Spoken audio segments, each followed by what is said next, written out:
bagian tumbuhan. Sekarang ibu mau nanya. Ada yang tahu nggak bagian-bagian tumbuhan itu terdiri dari apa?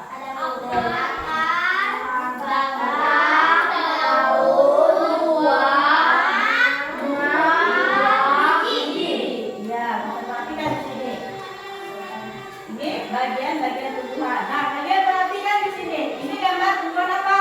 Tomat. Ini bagian tumbuhan bagian tomat. Yang ditunjukkan huruf A. Ini gambar apa? Bunga. Kayak huruf B. Daun. Bagian yang ditunjukkan huruf C. Buah. Yang ditunjuk huruf E, batang. Terus yang ditunjuk huruf D ini adalah bagian akar. Ya, kita dari tumbuhan ini ada akar, ada batang, buah, bunga, dan biji. Di sini ibu akan menjelaskan dari bagian D dulu. D itu adalah akar. Nah, akar pada tumbuhan.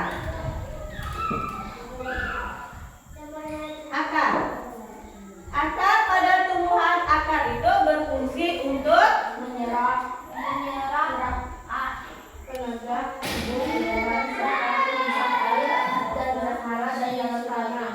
Ya, fungsi dari akar itu sebagai penegak tumbuhan serta pemisah air dan jasara pada dalam tanah. Nah, fungsi akar itu fungsi akar. Sedangkan akar itu ada berapa jenis akar? Dua jenis akar, yaitu akar serabut dan akar tunggal. Ya kan? Itu merupakan jenis akar. Akar serabut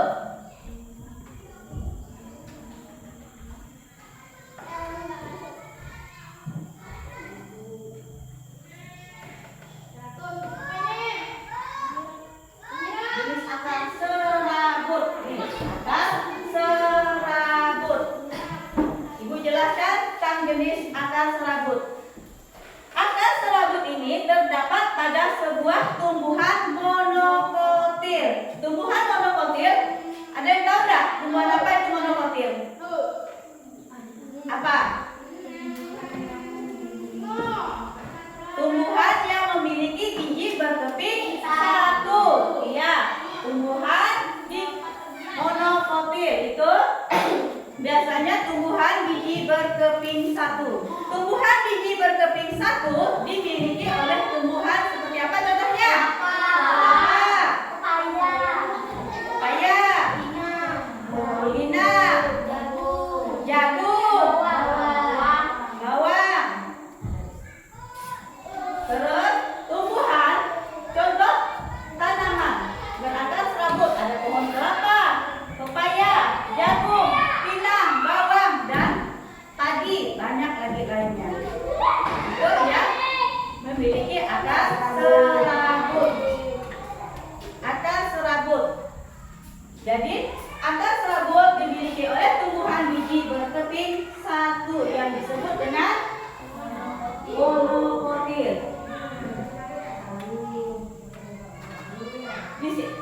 Yang kedua tumbuhan apa? Akar tunggal. Akar tunggal adalah tumbuhan yang dimiliki oleh tumbuhan biji berkeping dua.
biji berkeping dua. Maksudnya di dalam biji itu kan terbungkus oleh kulit biji, ya kan?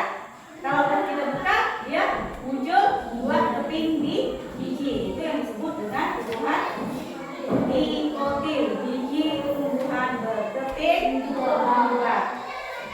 Nah, itu. Sekarang Ibu tadi itu kita bagian akar. Ibu kembali lagi ke bagian batang. Di sini batang itu batang terletak di atas akar, berada di atas tanah. Ya enggak? Iya, akar batang. Batang berfungsi sebagai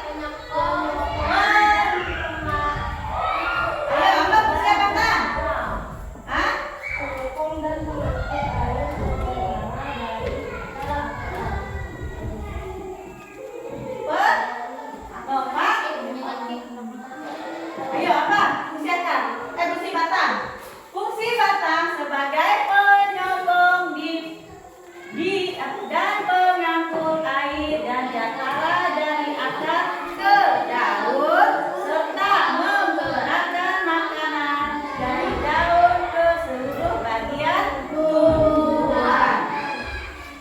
Batang. Nah, di sini batang menopang tumbuhan, katanya untuk melekatnya daun, ya kan? Di sini jadi batang, ada batang yang bisa kita makan. Dia menyimpan cadangan makanan pada batang. Siapa yang tahu ya batang yang menyimpan cadangan pada batang? Batangnya yang bisa kita makan. Tebu, sagu, ya. Nah, itu ada pada batang. Batangnya yang kita konsumsi, yang menghasilkan makanan. Dia menyediakan makanan pada batang. Nah, sekarang Ibu tanya, tadi yang ke akar. Akar itu terletak di dalam tanah. Di dalam tanah. Fungsi dari akar selain sebagai penegak tumbuhan dan menyerap air dari jatara di dalam tanah, apa fungsi akar yang lainnya? Untuk tumbuhan. Ya, cadangan makanan. Terus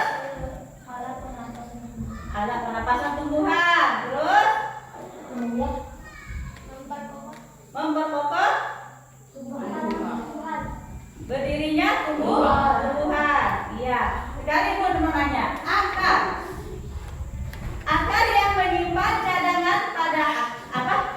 Yang menyimpan cadangan pada akar yang bisa kita makan. Itunya apa? Singkong, wortel, kentang,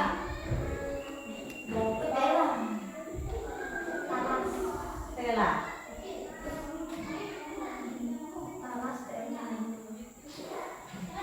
Nah, lihat di sini. Nah, manfaat atau fungsi dari akar bagi manusia itu tadi sebagai penyedia makanan. Kemudian sebagai penyedia makanan, tumbuhan apa yang menyediakan makanan pada akar? Singkong, talas, tela, wortel, kentang. Masih banyak yang lainnya.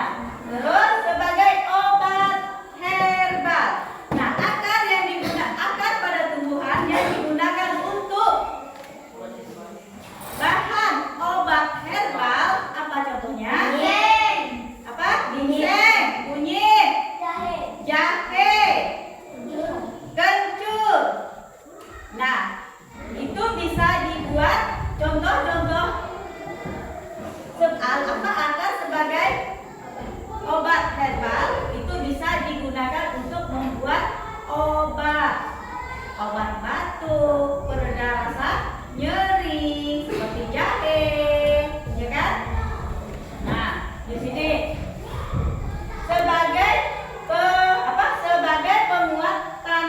sebagai penguat tanah atau sebagai penguat tanah. Sebagai penguat tanah maksudnya apa? Apa yang tahu?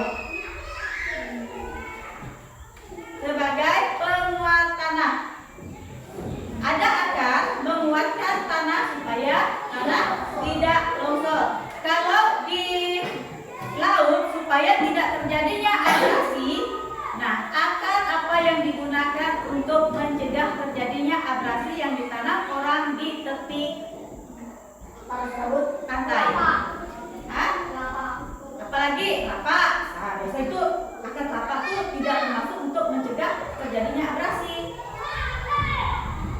Yang ada di tepi pantai biasanya untuk mencegah terjadinya abrasi. Pak, ada yang tahu nggak? Iya, akar bakau. Akar bakau itu ditanam, banyak ditanam di tepi pantai. Itu mencegah terjadinya abrasi supaya tidak terjadinya abrasi. Pengipisan tanah oleh gelombang air laut. Ayolah semangatlah, kok lesu lemas sih? Semangat sedikit. Ayo kita coba. Iya, kita dulu kita bikin semangat. Biar semangat kita lakukan tepuk semangat. Ayo, biar lebih semangat. Tepuk semangat.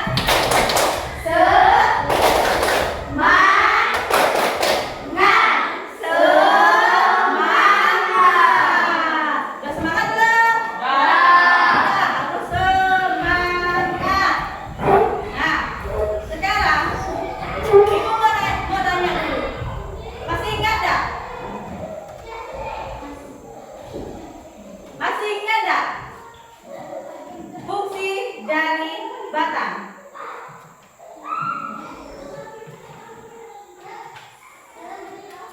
Ayo. Sebagai alat transportasi pada tumbuhan. Maksudnya?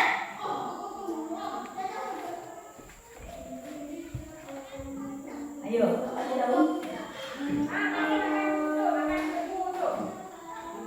Membawa air terjatara ke bagian bawah daun.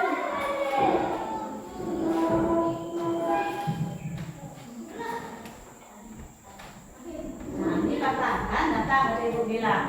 Kita batang. Batang pada tumbuhan. Di sini tadi fungsinya untuk sebagai alat transportasi pada tumbuhan katanya. Sebagai penopang tumbuhan. Apalagi? Menyimpan cadangan makanan pada tumbuhan. Nah, batang pada tumbuhan. Sekarang yang ditunjukkan anak panah selain batang ini apa? Daun.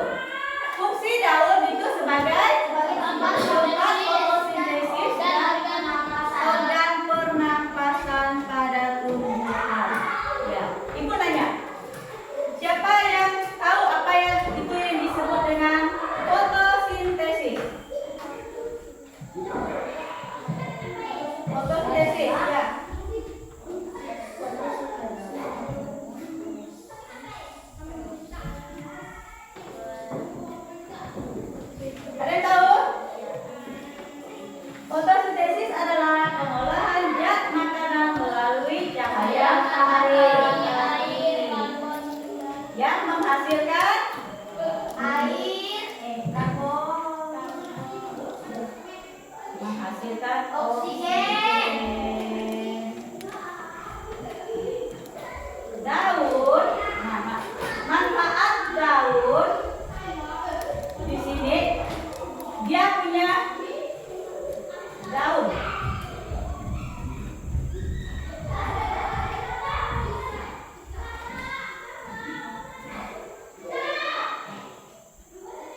Yang durian banyak tadi ya. Ya itu contoh tulang daun menyirip. Nomor 2, tulang daun menjari. Daun singkong. Daun singkong. Daun pepaya. Daun pepaya. Daun jarak. Pak Bu ya. Iya itu tulang daun melengkung. Daun sirih. Daun ketela. Genjer. Daun bunganya yang ada biasa hidup di dalam kolam dan warnanya bisa pink. Daun teratai. Tulang daun sejajar. Contohnya Daun tebu. daun tebu, daun pandan. Daun sawit.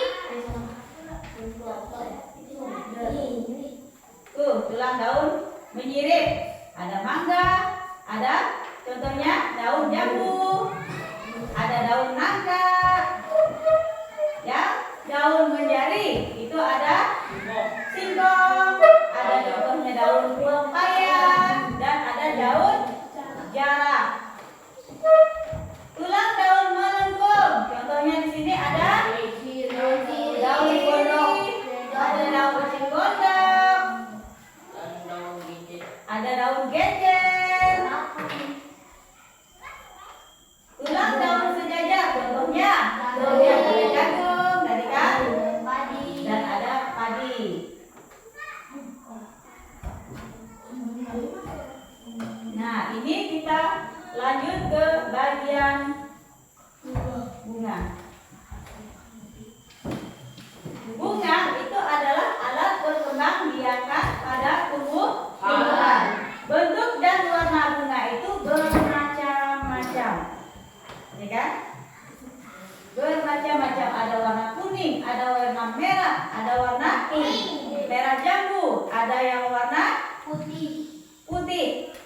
Nah, itu warna pada bunga. Di sini Ibu jelaskan, bunga itu ada bunga yang sempurna dan bunga tidak sempurna. Kalau bunga yang sempurna memiliki bagian-bagian tertentu, sedangkan bunga yang tidak sempurna itu tidak memiliki bunga yang dimiliki oleh bunga yang sempurna. Dan bagian bunga yang sempurna memiliki ada berapa bagian? Siapa yang tahu? Apa? Sebutkan. Bagian sempurna. Bunga sempurna memiliki bagian pertama putih, kelopak, benang sari, mahkota, tangkai, dan serbuk sari. Benang sari itu. Jadi pertama ada tangkai, ada dasar bunga, ada kelopak bunga, ada mahkota bunga, ada benang sari, dan ada putih.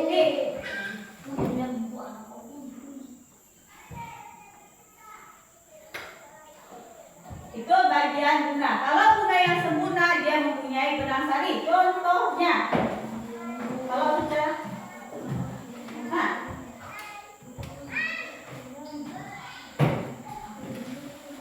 ini siapa yang tahu bunga apa nih? Sepatu. Iya, kembang sepatu. Kembang sepatu itu bunga atau kembang yang sempurna atau tidak sempurna? Sempurna, karena dia memiliki pertama tangkai, kedua dasar bunga, ada kelopak, terus ada mahkota. Nih benang sarinya. Kalau di sini, nih benang sarinya yang warna pink, kuning-kuning nih yang kecil-kecil nih, benang sarinya. Nih ya, tahu kan? Nih, sama tak dengan yang ini? Nih, sama.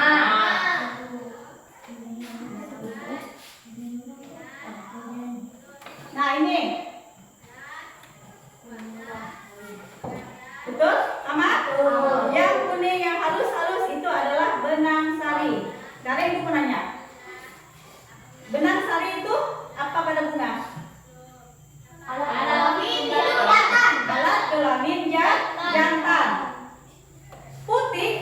putik yang di sini terletak di paling ujung. Nih putik. Putik itu sebagai alat kelamin betina. Itu untuk terjadinya proses berkembangbiakan. Ya, sebagai proses untuk berkembangbiakan.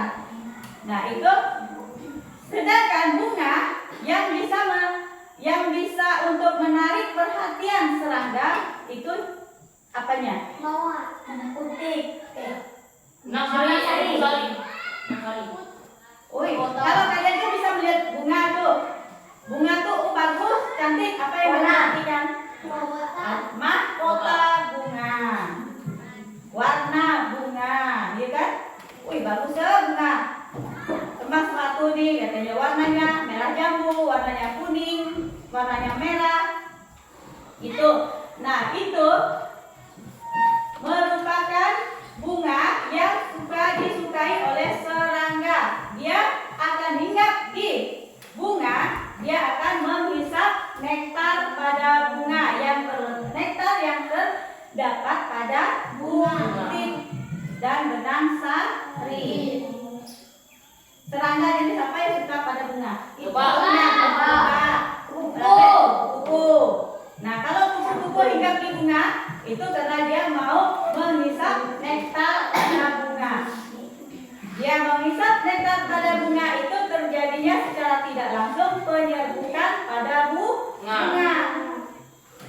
Penyerbukan pada bunga yaitu jatuhnya benang sari di atas kepala putik sehingga bunga itu terjadilah perkembangbiakan. Hah? Ada yang mau ditanya? Udah paham belum? Ada yang mau tanya enggak? Enggak ada. Kok lemah sekali sih? Hah? Lemas? Lapar? Ayo kita nyanyi dulu biar semangat. Siapa suka tepuk tangan? Ayo. Kalau kau suka hati tepuk tangan. Kalau kau suka hati tepuk tangan. Kalau kau suka hati mari kita lakukan. Kalau kau suka hati tepuk tangan. Kalau kau suka hati injak bumi. Kalau kau suka hati injak bumi. Kalau kau suka hati mari kita lakukan. Kalau kau suka hati injak bumi. Kalau kau suka hati bilang hore. Hore. Kalau kau suka hati bilang hore. Hore. Kalau kau suka hati mari kita lakukan. Kalau kau suka hati bilang hore. Hore. Semangat belum? Semangat.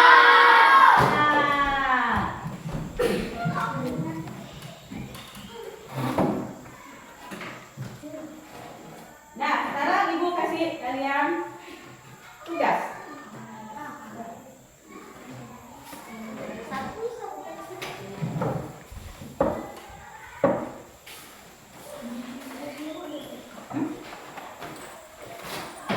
Tuh,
kalian, itu yang ditanya adalah bagian-bagian dari tumbuhan. Bagian-bagian tumbuhan tadi terdiri dari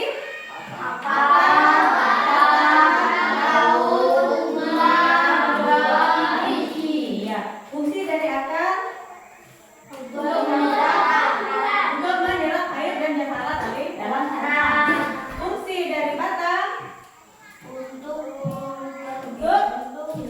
alat transportasi pada tumbuhan. Fungsi daun sebagai fotosintese.